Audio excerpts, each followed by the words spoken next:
অস্থায়ী ব্যাংক কর্মীর রহস্য মৃত্যু আর গোটা ঘটনার সঙ্গে জড়িয়ে গেল নোট বাতিল কাণ্ড। শুক্রবার রাতে হাওড়ার উলুবেড়িয়া ও ফুলেশ্বর স্টেশনের মাঝে রেললাইন থেকে বাণীবন এলাকার বাসিন্দা রজত চৌধুরী নামে এক ব্যক্তির দেহ উদ্ধার হয়।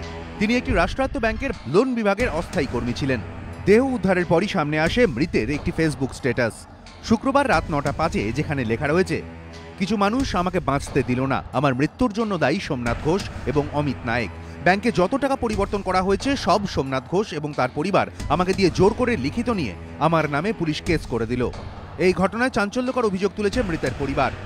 যে ব্যাংকের লোকেরা আমায় ফাঁসাচ্ছে।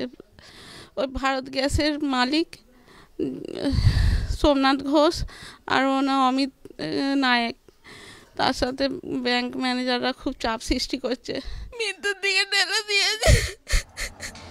প্রায় 6 ঘন্টা টানাপোড়েনের পর উলুবেড়িয়া থানায় 4 জনের নামে আত্মহত্যায় প্ররোচনার অভিযোগ দায়ের করে মৃতের পরিবার। অভিযোগপত্রে নাম রয়েছে স্থানীয় ব্যবসায়ী সোমনাথ ঘোষ, অমিত নায়েক, ব্যাংকের ম্যানেজার চিন্ময় দত্ত ও হিসাবরক্ষক রাজু প্রামাণিকের। তাৎপর্যপূর্ণভাবে মৃত অস্থায়ী ব্যাংক কর্মীর ফেসবুক প্রোফাইল থেকে হওয়া পোস্টেও সোমনাথ ও অমিতের নাম ছিল। এলাকায় একটি এলপিজি গ্যাসের দোকান রয়েছে সোমনাথের, সেখানেও পৌঁছেছিলাম আমরা, কিন্তু শনিবার তার দোকান বন্ধ ছিল। প্রথমে একটা ইনকাম ট্যাক্সের চিঠি আসে, তা কমপ্লায়েন্স করতে যে আপনি এই টাকা জমা করেছেন।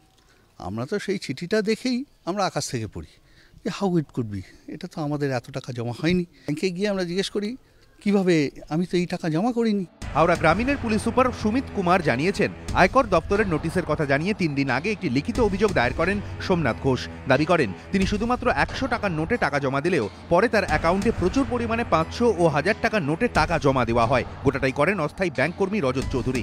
যদিও এই অভিযোগ মানতে নারাজ মৃতের পরিবার। 3:30 সময় বাড়ি থেকে বেরিয়ে 9:02 পোস্ট করেছেন এফবিতে। ওই টাইমে কোথায় ছিল? আমরা চাইছি সিসিটিভি ফুটেজ দেখাও, উনি ব্যাংকে কটায় ঢুকেছেন, কটায় ব্যাংক থেকে বেরিয়েছেন, ওনার কল লিস্ট ট্রেস করা হোক। ওনাদের ফোন করছি যে কোথায়, ওনারা ফোন তুলছেন না। প্রশ্ন উঠছে, তাহলে কেন এভাবে মৃত্যু হলো এই অস্থায়ী ব্যাংক কর্মীর? কেনই বা সুইসাইড নোটে নোট বদলের প্রসঙ্গ? অভিযোগ পাল্টা অভিযোগ ঘিরে বাড়ছে দ্বন্দ্ব। প্রতিক্রিয়া জানার জন্য আমরা ব্যাংকের ম্যানেজার, হিসাবরক্ষক এবং অমিত নায়েকের সঙ্গে যোগাযোগের চেষ্টা করেছিলাম, কিন্তু তাদের মোবাইল ফোন সুইচ অফ ছিল। প্রকাশ সিনহা ও সুনীত হালদার, এবিপি আনন্দ, হাওড়া।